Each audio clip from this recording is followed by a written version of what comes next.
So amidst everything with Mob of the Dead, all the hype around the idea of it maybe coming back in the future at some point in time, and Jason Blundell's mention of this on a number of occasions across various different platforms and interviews, I figured I want to take a look at and describe to you guys a little bit of a massive curveball and changeup that honestly could have drastically changed Mob of the Dead and that of what we knew Mob of the Dead to be to this day. It was actually initially designed to be much different, and with that in mind, whether that is a good or bad thing, I guess the world will never know because it never came to be. So in this video, we're going to be taking a little bit of a deeper look into the true development of Mob of the Dead back a few years ago with Black Ops 2 and the initial plans for the map. So that said, let's just spill the beans. It was actually supposed to be a much larger map than that of what it was. And for a lot of people, they may already consider Mob of the Dead to be a quite large map. There's a lot of different areas, a lot of different area to cover in terms of getting from one side of the map to the other. So it is something that is currently rather big, but it was actually supposed to be much more grand. Speaking with JC Backfire as a part of one of the interviews that all the YouTubers did while out in LA, capturing early footage for Zombies Chronicles,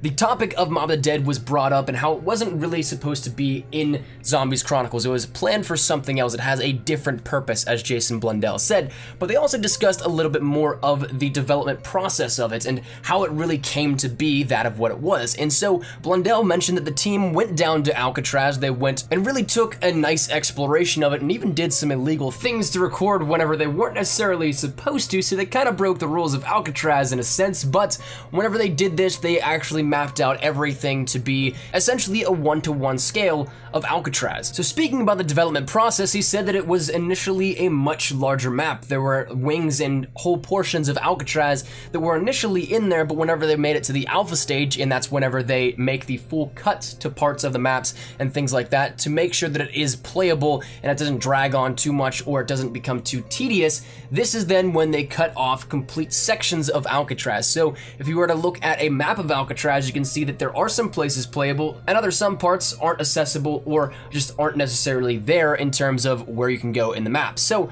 that entire process came in the alpha stage of Mob of the Dead. So probably around 6 months before Mob of the Dead actually was released to everybody as DLC, these massive changes were underwent and thus cut out major parts of the map that as players we will never see. Now to me, that stuff is super interesting. For those of you guys that may be new to the channel, I love these kind of things where we take a look at pieces of maps or games entirely that we never see as the general public, but there was some major changes to something while in development. I find that stuff to be absolutely fascinating, and thus this sort of thing is just absolutely so awesome to think about, I believe. Now as for how this would have altered the gameplay in particular, I think once again it would have been a lot more tedious of a map. There's definitely a lot of stuff to do on Mob of the Dead. There's definitely a lot of area to cover if you want to get from one side of the map to the other, but if this were much larger, of course this would make things exponentially more difficult in terms of either completing parts of the Easter egg, just trying to do basically anything whenever you think about it. Now with some small talk around the community about this and seeing where people would maybe see a Mob of the Dead remastered, do I think that this is something that could return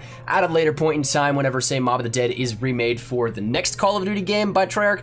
I personally don't think that if they reintroduce Mob of the Dead that they will add on these extra wings because of either more power in the consoles or anything like that that may have hindered it previously, but I think that more so it will rather stay true to itself as being a Mob of the Dead remaster, simply because it is a fan favorite and it was made such by the version that we've had previously. So if you were to add on more things to it, it wouldn't necessarily be a remaster, it'd be more of a remake, which I'm not entirely sure how many people would take that in the community. I'm sure with Mob of the Dead, the prowess that it has, of course, a lot of people would just be like, well, this is awesome, let's revisit it, I don't really care. But I guess there also is that sense where a lot of people could be disappointed by it. But that said and out of the way, that's really where we're going to conclude this video here. I just want to let you guys know about this because, once again, this is something that we've never really known about until recently in terms of the development process of Mob of the Dead, and this sort of thing really could have altered how Mob of the Dead was packaged and shipped out to us as players, and maybe at this point, if it was bigger, it wouldn't have been such a fan favorite in the community. So that said, I'd love to get your feedback here down there in the comment section down below on this. What do you guys think of this? You guys happy that it did not get to be to that point where it was too large and there were some cuts made to the map in the alpha stages, or would you guys have liked to see this be a little bit larger and something that maybe was subsequently more challenging?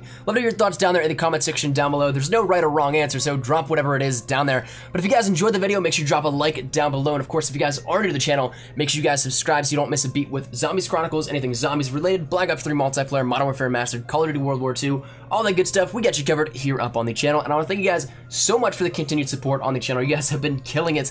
It has been an absolutely surreal past week and a half or so, or whatever it's been, since a lot of you guys have joined on with the channel. So thank you guys so much for the continued support. I greatly appreciate it. If you guys want to follow me over on Twitter to stay connected with me here outside of YouTube, I practically live on Twitter. So if you guys want to strike up a conversation, ask me a question, whatever it may be, link is down there in the description below if you guys want to toss a follow. But I'll see you dudes later. Thank you guys so much for watching. Mine has been Nikolai Espresso. Hopefully you guys are having a great day. Take care and peace.